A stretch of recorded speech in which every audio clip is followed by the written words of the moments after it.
The Price is Right is probably the greatest game show in the history of American television.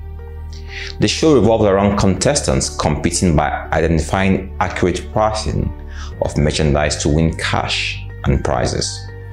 A series of events unfolding around me in the last couple of weeks brought the name of the show to mind. What price are you willing to pay until you get to the point where you say, the price is right? The price is what you are willing to pay or give up to get what you want. More often than not, we won't transact until the price is right. For Russia, the right price for not having a NATO nation as a neighbor was the invasion of a sovereign nation, the killing of innocent civilians, and the toga of pariah nation. They paid the price. What is the right price for you? Let's say you're looking for a job. What price are you willing to pay to get that job? Will you drop off your CV in as many offices as possible? Will you take online courses to make yourself more marketable? Will you bribe the HR officer or sleep with an employer to get the job? What do you have to do to be able to say the price is right? What price are you willing to pay to be married or stay in a marriage? Are you willing to cook in an age where cooking is no longer fashionable for many? Are you willing to be domesticated? Are you willing to endure abuse or cohabit with a cheating spouse? What is the right price for marriage? What is the right price for wealth or fame? Are you willing to commit murder or fraud? Are you willing to do blood sacrifices? Are you willing to learn, be trained, climb the ladder a step at a time? Or you want it to happen overnight? What is the right price for wealth? There's a price to be paid for everything in this life, but only you can determine if the price is right or not. You desire freedom from oppression and bad leadership. What is the right price for you? What are you willing to do or give up? I was having a conversation some days ago with someone who was overwhelmed with bills.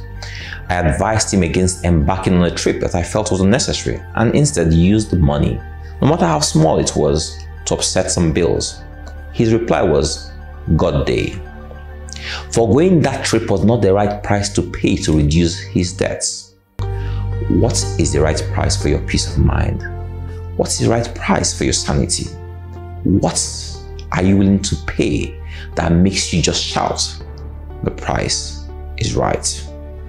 And the Lord God commanded the man, saying, of every tree of the garden thou mayest freely eat, but of the tree of the knowledge of good and evil thou shalt not eat of it. For in the day that thou eatest thereof thou shalt surely die. Adam did eat of this tree, and man died. Death was never part of God's plan for man. But since God had said it, he had no choice, especially as the devil was there accusing him of not wanting to keep to his word. God was troubled as he saw his beloved creation perish under his own judgment. Each time man sinned, the devil will immediately shout, death to the sinner, death, no mercy, death. God knew he couldn't continue allowing his creation to be destroyed, so he said, I am willing to buy back the life of creation. What is your price? And the devil said, an eye for an eye, a tooth for a tooth, a life for their lives. I want your precious son. God looked at his son. His son looked at creation and saw you and I and looked back at his father. And God nodded his head and said to Satan, the price is right. Satan jumped for joy and said, done deal. This transaction is what led to one of the most famous scriptures. For God so loved the world that he gave his only begotten son, that whosoever believeth in him shall not perish, but have everlasting life. After this transaction, God said, I will forever choose mercy over judgment. I will forever choose love over the law. It is no longer an eye for an eye. If they smite the right cheek, turn the other cheek. No more judgment. My son has paid the right price. Why did Satan accept this price? Why was he ecstatic at the fact that God gave up his only begotten son? Here's why. The grave is his dominion, and he believed that he would have the Son of God as his prisoner for eternity. but he was mistaken. He made a big mistake. The Son of God was Lord over the grave also, and having spoiled principalities and powers, he made a show of them openly, triumphing over them in it. O death, where is thy sting? O grave, where is thy victory? The grave has been denied. Jesus is alive.